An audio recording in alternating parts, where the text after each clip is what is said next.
To this evening's webinar. My name's Melinda Jones. I'm your host this evening. I'm from National Council of Jewish Women Australia, and this is the third in our seminar series during the coronavirus times. We ran one session at Pesach about running a Seder. We ran another session at Shavuot about Jewish women and Judaism and women standing at Sinai.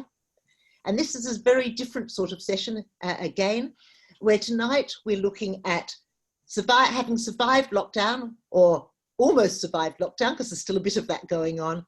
What's next for women? National Council of Jewish Women is a peak body of Jewish women in Australia.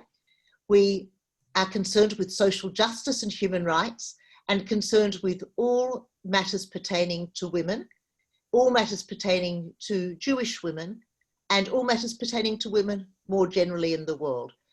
We are concerned to apply a gender lens to what we see going on in society, and to be concerned about the interests of women and, of course, the way in which women relate to everybody else in society. We have on the call tonight our president, Negba Wistolev, and past presidents. I can see Risha Rosen. I'm not sure who else is on here. We've got Esther from Perth and Janet from New South Wales and Susan Ivany, I think. So there are a lot of people who have been very involved in NCJWA. Thank you all very much for all your work over the time. Before I introduce the panel, I'd like to first acknowledge the traditional owners of the land. Where I am is the land of the Wurundjeri people of the Kulin Nation. Many of you are going to be meeting on different lands of different nations. I want to acknowledge the traditional owners of the land where I am, and the lands across Australia, all the lands that you are on and that we are meeting on, because we're across many lands, to acknowledge their elders, past, present, and emerging, and to recognise that in Australia, we have no treaty with Indigenous people, so we're living on what many people are talking about as stolen property. In Canada, they talk about unceded territory and ceded territory, but this, of course, is subject for quite a conversation. It's not something that's at all settled, but it is very important that we acknowledge where we are and where we've come from. Tonight, though, we're going to turn to three Jewish women, members of the Jewish community. As it happens, they're all in Sydney. I'm in Melbourne, which is why I'm on Wurundjeri land. And we're going to have tonight Amanda Gordon. This is in alphabetical order. Amanda, wave your hand and let's see who you are to everybody. Say hi. Amanda's a clinical psychologist. We have a Swami with us tonight, Janet Merkur, who's also from New South Wales. And we have a Rabbi, Rabbi Jacqueline Ninio, who's also from New South Wales. I'm going to let them each introduce themselves. But before I do so, I want to just talk to you about tonight. This, we hope, will be a conversation. If we solve the problem of the chat, which seems to be a bit of a problem, okay, it looks like we can now type questions into the chat. And you've got the opportunity to type a question at any time that you'd like of any of the panelists or of all of the panelists. You can also raise your hand, and that's something that we might come to when we get to discussion time, depending, but we'll first work through what's in the chat. Okay, so we've survived lockdown. We've been in lockdown for quite a long time. Some of us have been in lockdown for 100 days or more. So we're emerging out of it, particularly people who are outside Melbourne. What's next for women?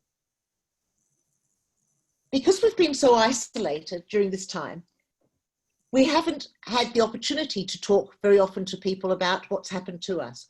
So I'm going to ask the panel to begin by introducing themselves and to tell us something new or unusual that happened to them during lockdown.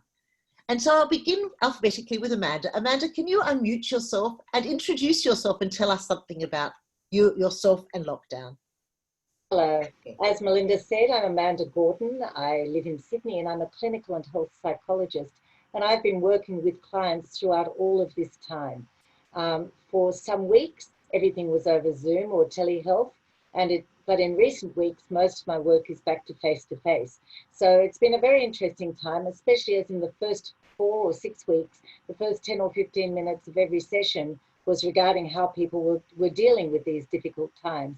So it was very clear that there was a context in which we were living. what I find even more interesting is people's, the way people have sort of let that go now, and they're acting as if there is no context, but there remains a very significant anxiety underlying much of what people do. But now people are sort of getting used to it. It's the sort of the frizz below what's happening, which I find very interesting as a psychologist. What else can I tell you? I've been to shul for the last, or for 3 of the last 4 Shabbatot in Sydney's Mizrahi, and it's been lovely to be back. There have only been, in fact, 3 or 4 women with the 20 or so men on each of these occasions, but it's been joyous to feel my identity return, because for me that's been particularly important. So Melinda, you asked me one thing I've learned. Well, I decided to try and fulfill a lifelong dream, and the week before when we knew we were going to go into lockdown and it was imminent, I brought my birthday forward 6 months and bought myself the present that I've wanted all this time. And I bought a piano, electric one with headphones for the good of the neighbours. And I have been learning the piano, which I've always wanted to do. Unfortunately, in the last few weeks, I've become so busy that it has fallen a bit by the wayside, but I'll get back to it. I'll be continuing. And so I decided to use this time to do something I've always wanted to do, not to pretend nothing was happening, but to say, well, something will come of this. But we might talk a little bit about that as we go on, not now, because I think it has become a really big issue for people who seem to feel that they have to have achieved something new. And I don't think that's the case at all. So thanks. That's me. Thank you very much, Amanda. Janet, can you tell us something new you've learned once you've told us a bit about yourself? Hi. So you're wondering what's a nice Jewish girl doing being a Swami? Well, I started yoga when I was 12. And my teacher was a lady called Roma Blair, which some older people, you may remember the name. By the time I was 18, she made me a Swami, and I was the youngest Swami in her school, the Bondi School of Yoga. Yoga has been with me ever since I was 13 years old. And when COVID hit, I went from having a fairly active social life, having going out of my house every day to go to work or to go to council or to visit family and friends, to being alone with my black cat. So I turned to yoga, and yoga has many lessons to give you.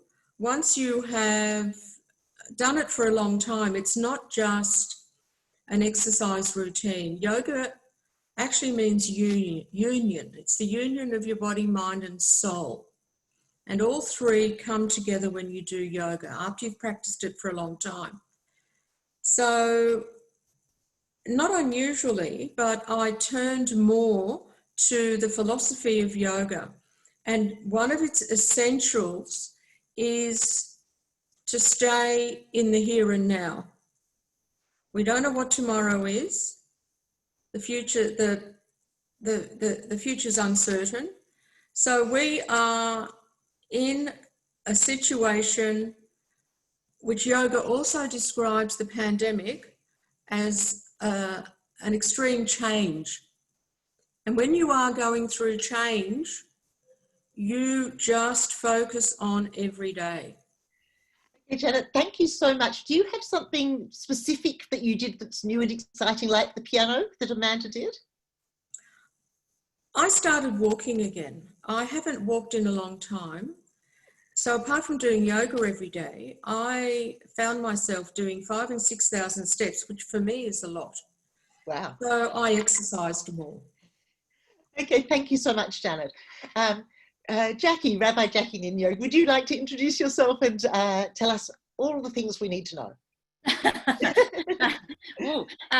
I'm Jackie Ninio. I was ordained as a rabbi 22 years ago. So I've been a rabbi here at Emmanuel Synagogue for that length of time, and it's been a real privilege and a blessing to be with this community and to have had the opportunities that I've had within that. And I spend a lot of time with storytelling and midrash, which are my passions, as well as working with prayer and creative rituals. So that's a bit about me. And in terms of this time, I think one of the main things I've learned, which was very surprising to me, is how we can still have community and connection between people even when we're not physically seeing each other. It's very different, and I feel like this time caused us as a synagogue community, but also me in that rabbinic role, to kind of strip everything back to see what was really central and what was really important and fundamental about what we do. A lot of the extraneous things were sort of melted away, and there was a very strong focus on the central kind of aspects of what synagogue is all about and community is all about. So that has been really a bit of a surprise about how intimately we can create these relationships and connections, very different from in person, but it's been a really beautiful exercise, and having to be a bit more creative as well about how we do things that maybe we'd just become a bit routine in the past. So this has kind of given us new opportunities to do all kinds of things like that. And I guess I wish I had learned and done something new during this time. I guess everything is new in a way. I've learned Zoom. I've learned how to use Zoom. That's a big achievement for me. I'm a bit of a Luddite, so that's a bit exciting. But I think also I've reconnected with the prayers and with the services in Judaism in a different way, and in a way that's kind of surprised me, because I've been having to do them not in the synagogue, but because we're in a progressive synagogue, we've been able to Zoom and live stream our services. But I've had to really think about the prayers, which had maybe become a little bit rote. So to look kind of more deeply at what the essence and the heart of what we do is. So I hope that answers your question. Well, I have to say, it's quite marvellous that the three of you have mentioned so many of the things that I've got as the content of my questions. So I'm going to ask, put to some of you things that others of you have already raised. So when I was thinking about this panel, and when we first talked about it, we were thinking, or I was thinking, that a psychologist is about the mind, that a Swami is about the body, and that the rabbi is about the spirit. That we need all of these three aspects of our personality to be brought together. So what better way to do it than to have a psychologist, a Swami, and a rabbi on one panel? But then when we started thinking, and Janet's already told us, that she sees herself in all of those three sorts of roles. And I'm hoping that maybe Amanda and Jackie can comment about how they see their roles on this particular Amanda first. Okay, well, as a psychologist, the mind is a scary thing to tell me I should be in charge of the mind. At times I feel mindless. I know we're all meant to be mindful much of the time. It's not always easy. Yes, as a psychologist, I am working with my brain and my mind, but also my heart and my spirit when I'm working with my clients. And there is absolutely no doubt that exercise is the best thing that anyone can do for their mental health. So we need to use our brains to understand what is going on. I mean, think about it for a moment. We human beings, we're pattern-making people. We look for meaning in everything we're doing, and we look for patterns in our world. We use our brains to do that. But if we're really wise, we then connect that with our heart and our feeling, and then that meaning will truly come, because all of the things that we observe, we can bring into a pattern that is contrived, if you like, by the brain. But when the spirit is involved, then it will be true. It will be true for us. And we need to be moving and using our bodies in order for our spirit and for our brains to work effectively. So all of those three come together. I don't always model that as well as perhaps I should. I don't always have the balance entirely right, but when we get that balance right, then we're going to be mentally well as physically the best we can be. There you go. How's that? Fabulous. Thank you, Jackie.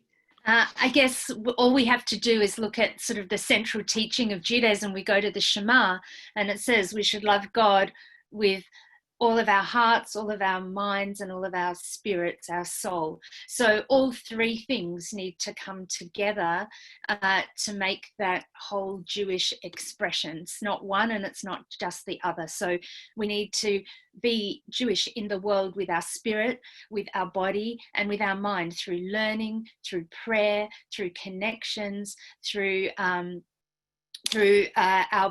bodies. And if you look at the prayers that we say, they are for giving thanks for our bodies and giving thanks for our spirit and our actions and our deeds in the world. And one is not okay without the other. We need all three, as Amanda said, working in combination and together. And so I think that it's a bit of a mistake sometimes and people do that often, you know, they think that as rabbis we're just dealing with issues of God and of spirit, but it's all connected and intertwined.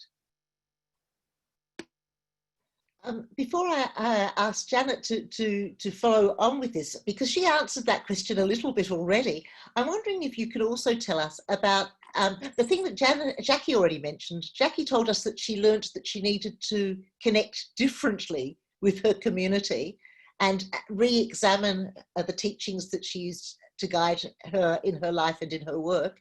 And I'm wondering if you can tell us both about this comment about body and mind, but also into how things have changed for you and what you've learned in that regard.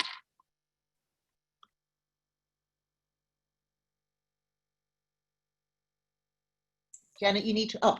Yeah, I've just unmuted myself. So what I've learned in doing yoga, and this is something that I want to share with you, is what I've always known, that there is a metaphoric or a second layer with every posture. There are hundreds of postures, and obviously you can't do them all. So in this time of very extreme change, and for some people fear, and for some people depression, the types of postures that I turn to are mountain pose and trikonasana and warrior poses. And these poses on a secondary level, not only physically will they strengthen your spine and your legs, but every time you are in trouble, or if you experience, like we are experiencing in the pandemic, fear or perhaps challenging things, you will grow stronger. Every time you practice the posture and you think of it on a secondary level, your dealings with even depression will make you a stronger person. So in other words, this period of change that we are going through will make us all stronger, so that when we come out of lockdown, we will be different. We will be stronger. Thank you very much, Janet. I'm going to ask you a question that I previously thought I might ask at the very end, but I actually wanted to bring it forward, which is the question of what's the most important piece of advice that you could give us to move forward into the next period. And the reason I want to do this now is because we might have some conversation and questions around that advice that you might like to give us as the thing that you've learned and the way in which you think that we should be able to take something new on board and move forward into as we move forward. Amanda, over to you. Thanks, Melinda.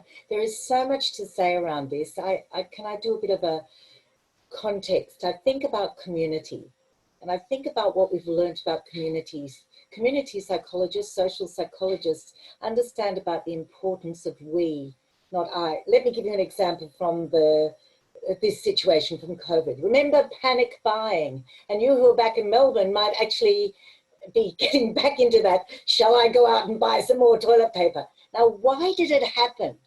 It happened because the group message was that we should panic now and we should buy. The message was, everybody is doing it, this is what is happening, so we have to go out and buy toilet paper. Now, luckily, our messaging became very clever. The government messaging became very clever and said, actually, that's not the way we do it in Australia. When we're Australian, we know we don't need to panic. When we're Australian, we know there are enough supplies and we know that we can look out for each other and we can share. And they shifted by replacing one we message with another we message.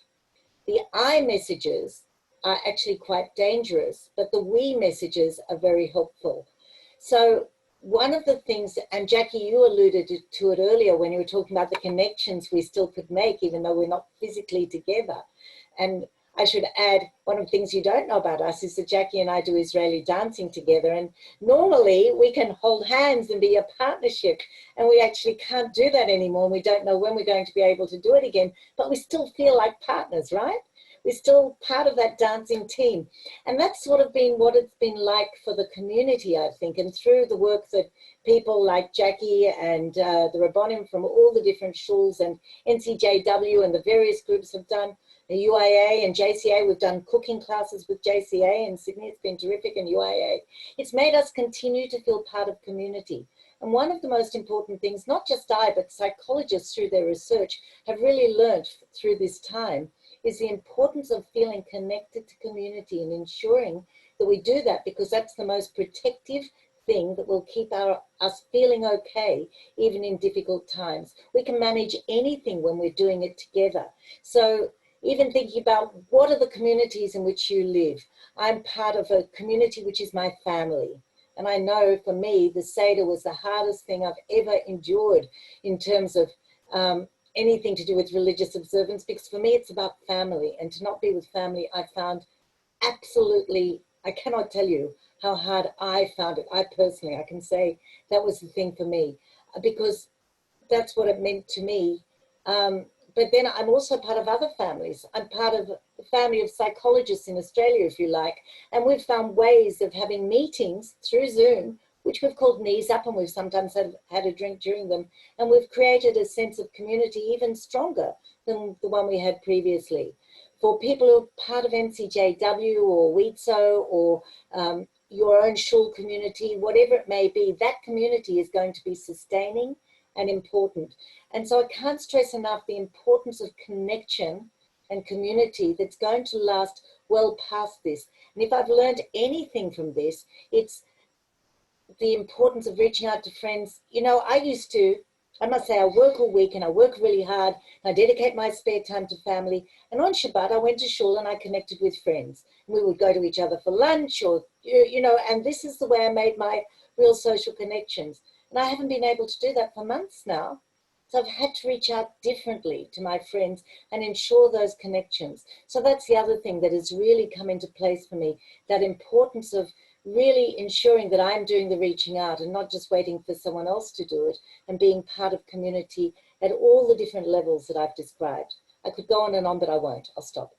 Well, thank you. You've given me a free commercial opportunity. No one knew there was going to be a commercial opportunity tonight, but one of the ways you can connect is, of course, with NCJW, and we're trying to find other ways of getting people to connect. So wherever you are in Australia, if you're not already a member of NCJW, take the opportunity to go and join your local section, but don't just pay money and join. Go and find out what the section's doing, because I'm sure they're going to need all of the involvement that you could bring to it. And this is something that would potentially give you a whole new way of connecting beyond the community you're already part of. Okay, so now, Jackie, perhaps I can take the same question to you. When I was thinking about this question, I was thinking that this experience has been really different for many, many people. For some, it's been a really a positive time when they've had the opportunity to sort of retreat from the world, take a breath, maybe learn something new, maybe just take some time out and to sort of strip back their crazy busy lives into sort of something more manageable. But for other people, it's been incredibly difficult and stressful, and the uncertainty, the anxiety. Many people have found themselves without jobs, and there's been loss of life. So it's a really mixed bag, and I think as we're starting to come back out into the world, different people are carrying different experiences with them. And so I was thinking about, you sort of asked what advice would we give, or what would we say about coming to this next phase. And I was thinking actually about a story about King Solomon, and he says to his advisor Benaiah, I want you to get me something that will make me feel happy when I'm sad and sad when I'm happy. And he goes out and he brings him back a ring, and on the ring it says, "This too will pass." And I think we can see how that would be useful advice to kind of hold on to when things are not good, just to know that whatever this is and whatever this time has meant for you, and if it has not been a positive, beautiful, good experience, if there's been those struggles and those difficulties, just to know that that will pass. It's not forever, and there is light, and there is a tomorrow that maybe is different. But if this has been a positive time, that is also really important advice, because I think it's important then to remember that these positive moments are not going to be always and forever. So we should learn to treasure them, and we should try and remember what those beautiful things were, and to try and take them with us then into whatever the next part of this journey is going to look like. And Amanda said really wisely at another session that we did, and I've heard her speak about this a few times, so I'm sorry to take the words out of your mouth, Amanda, and I hope I do them justice, but when there's people have said, I don't want to go, or I'm worried about going back to the way things were, she's given them the advice that it doesn't have to go back to the way things were. It can be a different and a better going back. So this too will pass is my advice to kind of carry with you, to sustain you through the difficult times, and hopefully to help us to appreciate the beautiful moments and to try and bring them into our future as well. That's just beautiful. Thank you, Jackie, so much. Janet, it's over to you. So surprisingly, the one thing that it has switched on in me is the ability to be and remain independent. And while I miss family and friends at being locked down,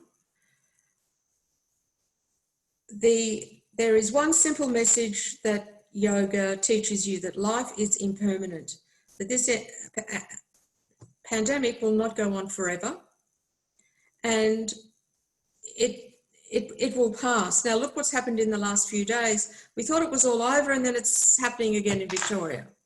And then maybe, we have 8 new cases in New South Wales tonight. So life is impermanent.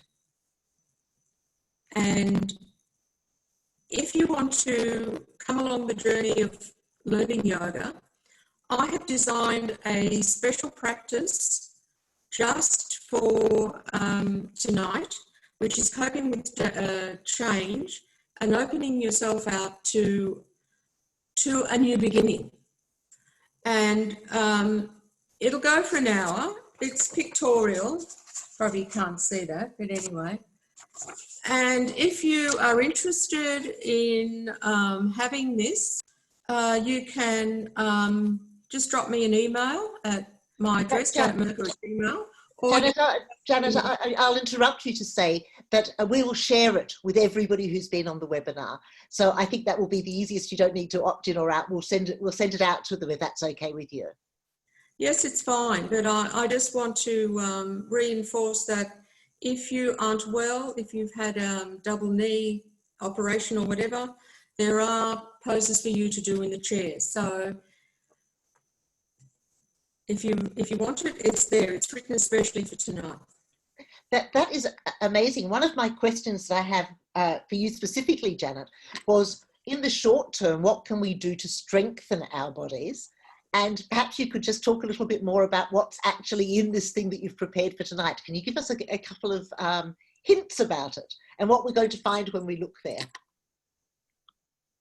Right, so the first section is on breathing through your nose, slow and regular. There have been Western studies that are showing now that breathing slow and regular is a way of combating depression, very good for the brain. Standing poses such as mountain pose, wide angle pose, triangle pose, back bends, a whole series called Salute to the Sun is probably the most important part, because this sequence of postures is a salute to life, that we are all still alive. Salute to the sun. So, and then the meditation, you can just put on some quiet music, is to keep your mind free of every thought that comes in. Just lie on your back, breathe through your nose, and only hear the music. Anytime something comes into your head, oh, I've got to do the washing. Oh, I didn't do this. Just let it go and just think on the music. And will we be able to do this just from your sheet, or do we need to watch videos and things as well? You can just do it from the sheet, but there is something that I wanted to do tonight. If you were all your opportunity willing to do it tonight, I wanted to do it together. Okay, it's all yours. Will I continue? Okay. So the universal sound in yoga, yogis love to sing, is Om. And they say it in a very low tone, and it goes Om. But guess what? We have Om in Shalom, don't we? So I thought, why don't we all say Shalom 3 times? We all have different breathing rhythms. And what yoga believes is it's the sound which is going to relax your brain. So we're all going to say it in different times. So do you want to have a try? Okay, here we go. Whoever wants to do it with me. So inhale, this is the first one.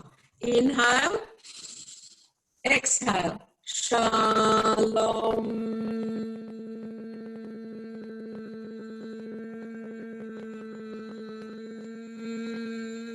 Now, if you have to, you do a second one. Don't follow me. Inhale, Shalom.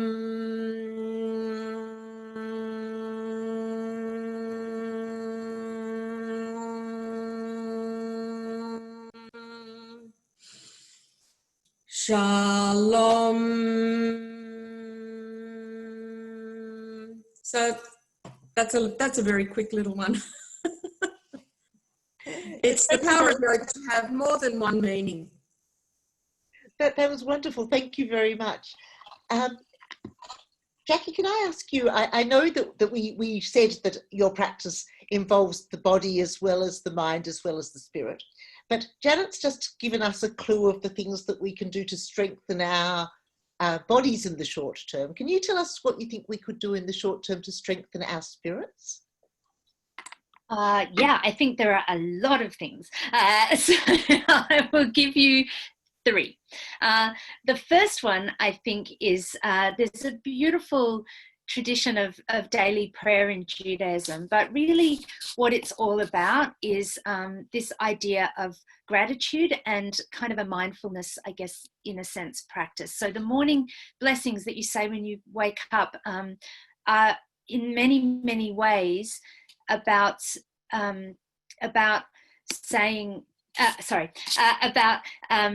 in focusing on the blessings in our lives and things that we might otherwise take for granted. Just the ability to wake up in the morning and to take a breath and to be able to exist. You know, we just kind of say thank you. And so I think sometimes just turning our minds and our attention through that sort of spiritual practice to gratitude is a really beautiful thing. And even if the smallest thing that you can think of or to focus on is always really beautiful. And that connects also to the bedtime Shema, like saying the Shema in the evening also is a way to just finish the day with a beautiful intention and a beautiful thought. And it's sort of freeing, you know, in those moments, just to let go of everything that's been going on and just to, again, be grateful and thankful. And so to sort of bookend our days with just a moment. It doesn't have to take very long.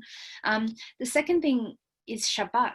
I think the Shabbat is an amazing gift that the Jewish people have been given, and whatever way you choose to observe that time, just a time to stop and to step back from the regular sort of everyday and just be.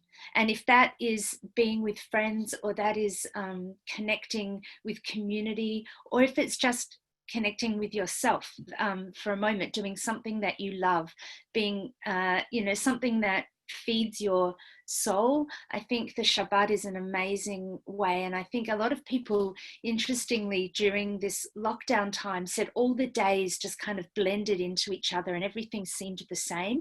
And I didn't feel that, and I couldn't work out why. And then I realized that it was because each week I had the sort of movement towards Shabbat. And if you think about the way the days of the week are numbered, we're constantly counting towards Shabbat.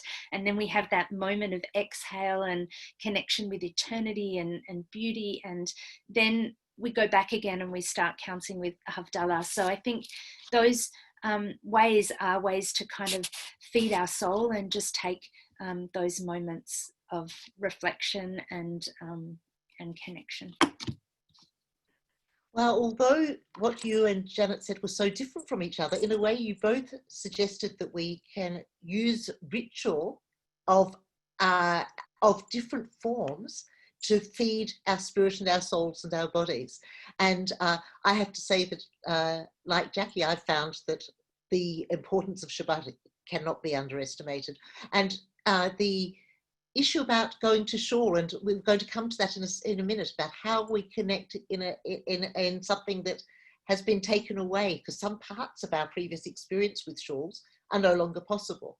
But instead of me talking, let's turn to Amanda and let's hear Amanda, what particularly again on my question I said, what could we do to strengthen our minds? But of course, you may go as far and wide as you think with the advice that you have for us. I listened to Jackie and I listened to Janet, and of course it overlaps because psychology is a field that has drawn on all the ancient texts as well as the modern scientific learning in order to develop its strategies. And some of them are very similar. I think so for people who don't want to pray, it's still really important to be grateful. So one of the things that I recommend to people to do is to think seriously about a gratitude journal. And at the end of each day, write down 3 things for which they're grateful. It's been a wonderful experience for me. I've really never kept this journal. I've always been a do as I say, not as I do. Give it a go, you might like it. And I've been keeping a journal during this time. And in my journal, I haven't just kept the things for which I am grateful, but I've been sure to include those as well. And that's been a really wonderful thing that a lot of people have now been using. Interesting that modern positive psychology was developed developed by Jewish people. I think there's no surprise that the things that they came up with, like gratitude journals, etc., are from, even if they weren't religious, they were steeped in our tradition, which teaches us to be grateful and to say out loud the things for which we're grateful. I in fact take it a little further though. I've suggested that people have a gratitude journal that they share as a couple. So if you're in a relationship, think seriously about sharing your gratitude journal with each other. You know, at the end of the week, you'll have 42 things for which you're grateful as a couple.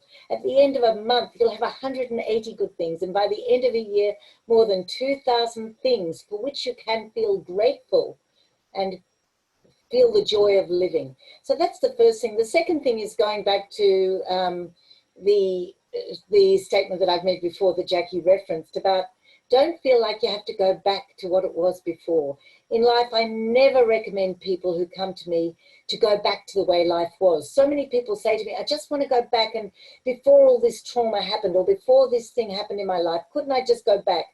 And my advice is never aim to go backwards. Always aim to move forward and make your moving forward not just a mad trajectory that many of us were on before COVID. But since lockdown, we've thought that maybe we don't need to be on that same mad trajectory. Maybe it is time to move forward differently. So moving forward doesn't mean getting faster or doing more. It means moving forward in a life that fits better with a rhythm that works for each of us. And I think people are finding their individual rhythm better because they've worked from home. They haven't had to go by the rhythm of a workplace, for instance. They've been able to create their own rhythms. Families have created rhythms that have worked internally for their families. I have spoken to many people who have been so grateful for this opportunity to spend time with their family differently than they've done before. But as Jackie also mentioned, there have been some people who have really struggled through this time. And I must say, if you're a person like me who really gets her energy from connecting with others, I'm such an extrovert. I need other people to keep me awake. I have found Zoom much more difficult than some others have done. And I found, although I value Shabbat very much, and Shabbat for me, as I mentioned earlier, it's usually about the social aspect, the connecting with others. And I actually felt like I was being completely, I found it very difficult to have Shabbat when all there was being at home or going for a walk.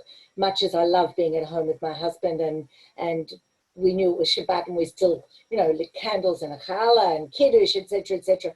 I actually found it surprisingly difficult. So I think we're all very different, and that's a very important thing to acknowledge on this journey forward. So learn about the things that have worked for you, but also the things that haven't, and acknowledge that some people are going to have had very different experiences than yours and might need different support as we move out. Thank you so much for the wisdom that the three of you have given us. I'd like to open the floor for questions from from all of you out there in Zoom land. Please put questions into the chat. And Danielle, do we have any questions that you'd like to ask at this stage?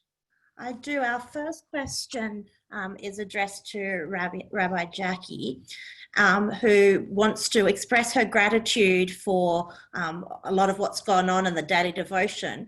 But the question is, how has the shul kept elderly and those not tech people connected, and how can we ensure that we continue to do so? When this first happened, we started calling our congregation. We did it in decades. So we started calling the over 90s and over 100s. There are a couple. And then we did the 80s, and then we did the 70s and the 60s. And we thought that there was this large group of not tech savvy older people, but they were better than me, many of them. They were telling me how they were Zooming and they were and they're on Facebook, and they were recommending all these things on Netflix for me to watch. It was quite amazing, and they were incredibly well cared for, but not everyone is in that position, and it's actually been in some ways very difficult because the telephone, we returned to the telephone. So we were calling, and we made sure that there were people from the community calling them every couple of days just to check in and see how they were and those kinds of things. But, you know, sometimes they couldn't hear very well on the phone and things like that. So we did the best we could to keep people connected. And you're right, if you don't have the technology or you don't have the ability to use the technology, then it was much more isolating. So the other thing we've tried to do, and I know a number of organizations here in the community have done, is tried to make the technology available and to teach the people who are not using it how to use it, which has been also really wonderful. So if people didn't have a computer or an iPad and they didn't know how to use it, they were making them available and sending someone to help them to learn how to use it. So we've done our best, but it's very difficult, and it's been hard, and it's going to continue to be hard because many of those people are ones who it has been recommended that they don't come back to communal activities and events now and continue to stay, you know, not with large groups of people. So we will continue to reach out and to try and connect in other ways with the people in the community. But also we found a way to use telephone for people to connect with our services. Even if they don't have all the other technology, they can do it through their phone. So we've helped to guide people with that as well. Well, by all accounts, you're doing an amazing job. I have to say, I've been in contact with my shul because we have a regular shiur, but no one from the shul has rung me to see if I'm okay. And probably a lot of us think that our communities could do a better job. And maybe part of the lesson we've learned is that we have to step up and do the job ourselves of connecting with with other people in our community if nobody else has been doing it. Danielle. Thank you very much. Our next question is, we've been very lucky here in Australia in the Jewish community in that very few people have actually caught coronavirus, but we know that around the world communities have had lots of cases, and some of them will be returning back to Australia. And how as women can we ensure that we make that they are embraced and able to take back part in the community, because they've had such a different experience from the majority of us? Amanda, you might like to. Yeah, look, embracing in community is what I think we Jewish women are pretty good at usually, and I hope that will be the case. There is a fear, of course, that people will be stigmatized because they've been ill. We've heard stories of that throughout the world, that people who have been ill have not been brought back into the community, whereas in fact, I would hope that we would actually recognize the value of having some people who are immune for a while at least coming back, but also that people are getting sick not because they've done anything wrong. You know, we have to take away this idea that even those suburbs in Melbourne where people are being locked down again, they're not being punished. They haven't done anything wrong. They've unfortunately, someone who was ill and potentially even asymptomatic went and someone else caught it and entirely innocently have spread it. And the lockdown is only, as it was for us earlier on, to protect everyone so that people can get well, can get help if they need it, and then come back into the community. So I think the most important thing is to be honest with ourselves about what it would mean if a loved one of ours got sick. Do you think we would then just exclude them? No. Then everyone who comes in has to be taken in that same manner as someone who should be included and embraced and brought back into the community. And I don't know what I can say except take our best selves, take our hearts and use them to bring other people back. There will be people, by the way, who have been grieving significantly. And there are people here who have lost family overseas. And although we are blessed here, we are a bit of an island here. I mean, we are an island, but we are more than that. We're actually much safer than most of the rest of the world. And we who have family in Israel worry constantly about the rate of infection there, let alone those who have people in London or New York. So people are worried, they're anxious. And many of them, as you say, Danielle, have been grieving and will need the support of any griever. It's the grief is not any less because you're only one of 100,000 who died. You know, the grief is significant and personal for each person. Thank you very much. Our next question is addressed to the whole panel, so whoever wishes to answer, which is, do the panel members think that men and women have responded differently to the pandemic?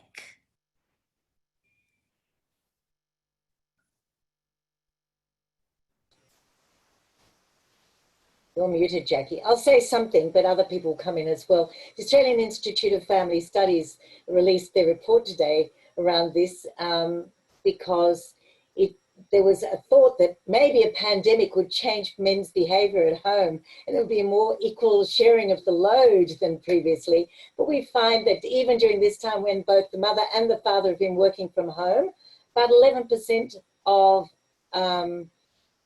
in about 11% of cases, men were the prime carer. 53% of the time, the women were the prime carer, and the rest of the time people said it was shared. So even a pandemic didn't change it. But what has been really, and that you may or may not see as problematic, or you might just say that people continue to behave within their families in the way they've always done, and that women are much more likely to take on the heavier burden of childcare. But as psychologists and as a community, we've been very concerned with the increase in domestic violence in households. And so we know that men and women are likely to respond to frustrations and distress differently. And it's more likely that men will lash out with anger. So we have had that concern. But overall, I think people have responded not necessarily in gender-specific ways, much more likely to be their own personal way of managing. And men and women have some things in common and some things different. It's a big question. Can I answer? Janet, yes, please, go ahead. So I'll just give you a very anecdotal answer and say in my workplace, the men are very relaxed and it's not going to affect them, and the women are stress balls. However, and they're very anxious about the pandemic. But I wouldn't mind opening it up to the floor. Is there anybody out there that would like to say something? Does anybody have a feeling one way or the other? But no? Zoom? Danielle's been getting the questions from the floor and monitoring the chat for us, so there has been participation. We have time for one last question if anyone's got one, otherwise I'm going to pose the last one.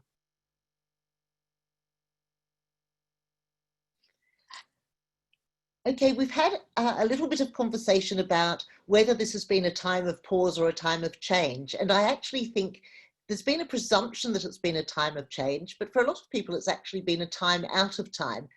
In Jackie's comment about people feeling one day moved on to the other, that's partly because this has seemed very unreal to a lot of people, you know, not working, children not at school, not seeing your grandparents, so many things negatively. And I suspect that I'd like you each to comment about whether you see this as a period of pause or change, and whether or not that affects the way you think we should move forward. So this is the final opportunity about moving forward in the light of the relationship between the period we've just had and where we're going. Maybe we'll start with Jackie and we'll move across the screen. I think we are all changed by every experience that we have. I think no matter what happens to us in life, it affects us. And so I definitely think even if it was a time of pause, it will affect change. What that change will be remains to be seen. And I think my answer to that question is quite different now from what it would have been if you asked me a couple of weeks ago. A few weeks ago, I think I was very hopeful that this would change many of us and the way we work for the better, a little bit what kind of along the lines of what Amanda was saying before, that we would, we were that whole we're in it together, that we would see each other more as a community, we would be kinder and gentler. And we saw some beautiful acts of reaching out within neighborhoods and communities, and people spoke to one another when they never had before, at a safe distance. But there were communities, like my street, for example, started a WhatsApp group for everyone and anyone on the street who wanted to be part of it. And so we connected with each other, and people sort of showed gave advice and whatever. But it's interesting, I'm not sure what's going to come of that now that there hasn't been a message on that for a couple of weeks, and we're less in touch with each other. So as things return to so-called normal, I think it's a new normal. I think things are changed, and I hope that we can all take on the best learnings that we can from this time, and take them into the world as we go out. But I think there's going to be a lot of pressure from everything that put pressure on us before for things to return to the way that they were. People thinking, well, that was very nice, but now we have to, get back to things the way they were. And even though they won't be the way that they were, and I think that was very wise of Amanda to say before, we can't go back to the way we were, because we're all changed as a result. So I hope that we can be changed for good and for the best. And I always think of that beautiful story of Zuzia, who goes is worried about dying and confronting heaven and being asked why he wasn't as great as Moses, and he's told, you don't have to be as great as Moses, you just have to be the best Zuzia that you can be, the best you that you can be. So I hope that we can all go out into whatever's next being the best us that we can be, and the same for the society as well. Thank you, Jackie. That was wonderful advice. Janet.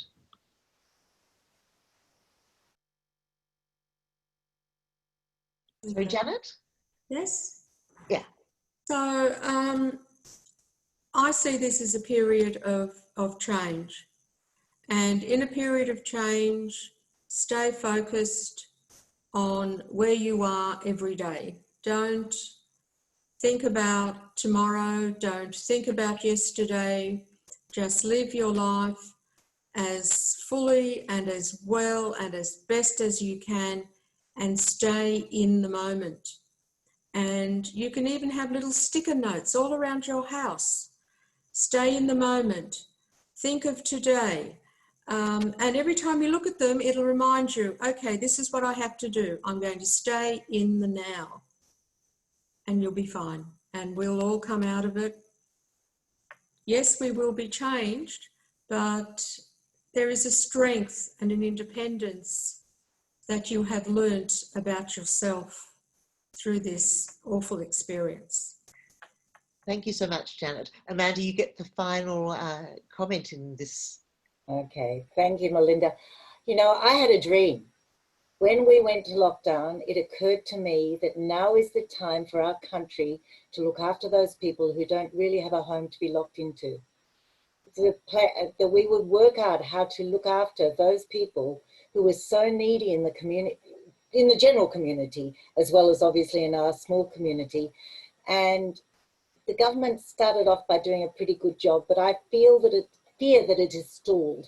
I fear that the opportunities that this pause has given us, where we could have made real change for the better, have not been grasped because people have had to manage right now. I'm still hoping that there has been enough compassion developed, enough thought about what we might do for each other, because I think there's been a lot of that.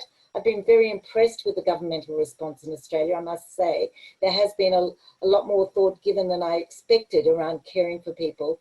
But I would like to believe that the very short, that very small focus on the homeless could be allowed to continue, and we could all lobby towards making it not possible for people to have nowhere to go within Australia, where if they need to be safe in a place where they can wash their hands and they can eat a full meal and know that they're okay, I would like to believe that that could be a consequence of this time. I'm a little less optimistic than I was at the beginning, when I really did have this dream and really talked to people about it and thought that could be the infrastructure project. That could be the way that we spend the money and we get the people working and we get people into safe places.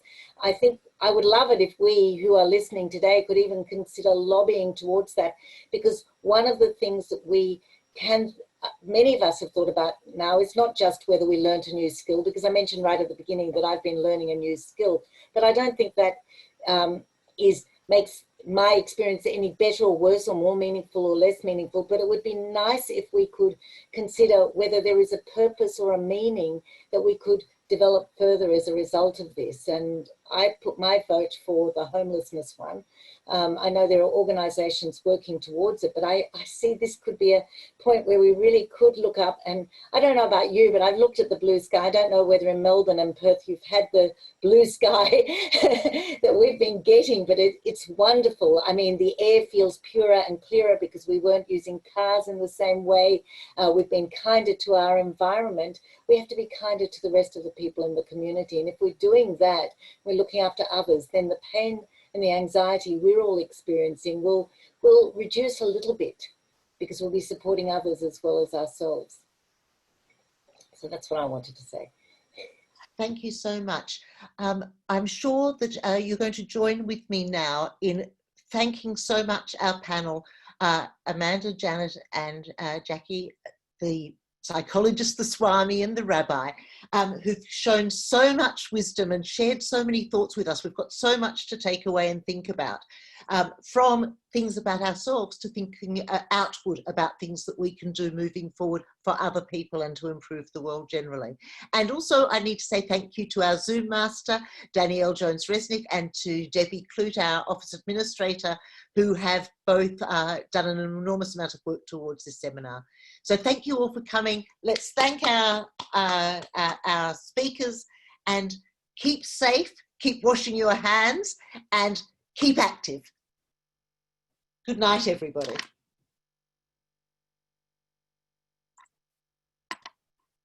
Good night, and thanks to Amanda too. Sorry, Melinda. It's late, I'm tired.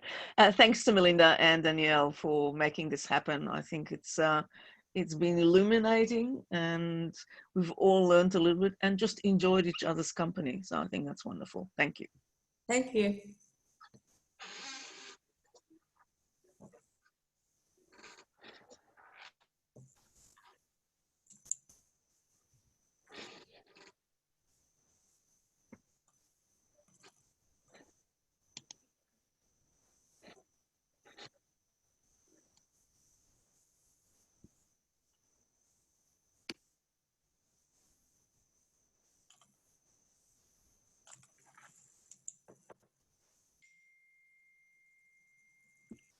Are they all gone?